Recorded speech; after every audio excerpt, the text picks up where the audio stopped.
everyone, welcome to another episode of Qrow's Corner, the show for a quick review of this week's episode of RWBY. And today I'm going to be talking about episode 4.2, Remembrance, which was released on October 29th, 2016. Right off the bat, we jump into Atlas, where Weiss is going to meet with her father, which is what she was doing at the end of the previous episode. And we really get a sense of the opulence of the Schnee family just as she's walking through it.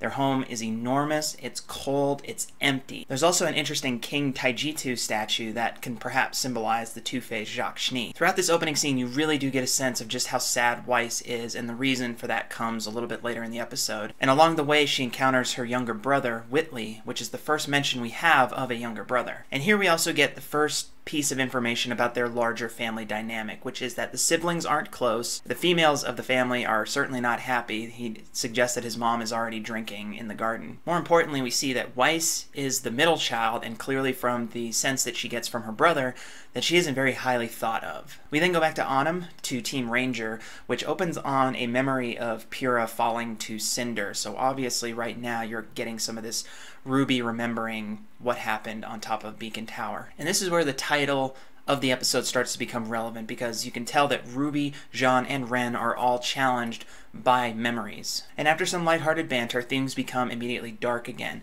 They come upon a town that has been destroyed by bandits and Grimm. Here's where we get a little character development for Ren, who seems highly invested in this situation. It's possible that based on his outfit that he is from Mistral and has encountered something similar to this in his past. He is, after all, an orphan, as is Nora. It also harkens back to that moment in Volume 2 when he's disappointed that they're unable to help a village when they go to fight the Grimm that have invaded the city. And finally, he also seems to know what this strange symbol or track is that they notice in the village, and possibly Nora does as well. I believe it's also worth mentioning that I love the new look for Lee Ren. It's badass. We then go back to Atlas, where Jacques Schnee and James Ironwood are having a heated discussion. The details of their conversation are vague, but it's clear that Ironwood is requiring some sort of significant investment from the Schnee Dust Company due to the fall of Beacon, and has the power to make this happen. Jacques, on the other hand, is talking about the kingdom and doing everything for the kingdom, but it's clear that his message is aimed at his own interests. As a side note, there is a chessboard hinting at the larger game of chess theory surrounding the story of RWBY. Here, we finally get questions answered about her father. He's strict, he is cold, and he is unforgiving. The picture of himself on his wall really hammers home that he has a very large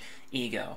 His primary focus is on his company, especially since there is a dust embargo. So to promote his company and make it look good, he decides to plan a charity concert, which he hopes will benefit Remnant as a whole, even though it'll really just benefit his company. Note, there is a picture of Whitley on his desk and possibly one of Winter on the shelf, but those are the only pictures that he has of his children in his office. There is nothing of Weiss, his middle child and second daughter, which I believe is significant. Because here is where we get his opinion of Weiss. She is really just a tool for his success. She is not a daughter. She is just another link in the chain for his success. Case in point, he wants her to sing at the charity event, which reduces her to her social talent over her abilities as a huntress. And this reveals a great deal about why she is so driven and focused as well as so sad. Basically, her father doesn't care about her successes as a huntress. He only cares about how she fits into his larger company. And since she's his second daughter and he has a son, she is no longer relevant in the line of Schnees. But she then gets cheered up by Klein, who's the butler, who has this interesting color-changing eyes. And this character might serve as the warm, fatherly figure that the children never got from their real father. When we return to Team Ranger, RWBY finds Jean training alone at night to a recording he had of Pyrrha. Now, in the village, he said he was tired of losing everything, which is referring to the town that was destroyed that he used to visit as a child. But this is so much larger than just the town, because he's also still haunted by losing Pyrrha. His training, coupled with the new weapons he has, is his release of that rage inside. And this is an intense moment for him. You really start seeing his strength, but also that anger and sadness behind it. It is also an incredibly tragic reminder of everything he personally has lost, especially when Pyrrha says she will always be there. And there are so many feels in that scene. We knew coming into this season that our heroes would be wounded, and this episode really starts showing how deep those wounds really are.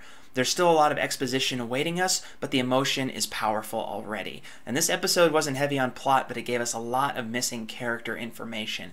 We still haven't seen Blake or Yang, but learning about Weiss and Ren is a huge plus in the larger scheme of the story. Very soon, though, we won't be able to dwell on the past because the enemy is coming and coming fast. Let me know your thoughts on episode 4.2 of RWBY. If you liked it, if you didn't like it, some of the stuff that I might have missed that you might have picked up on. And that's it for this episode of Qrow's Corner, and I'll see you next week. Bye-bye.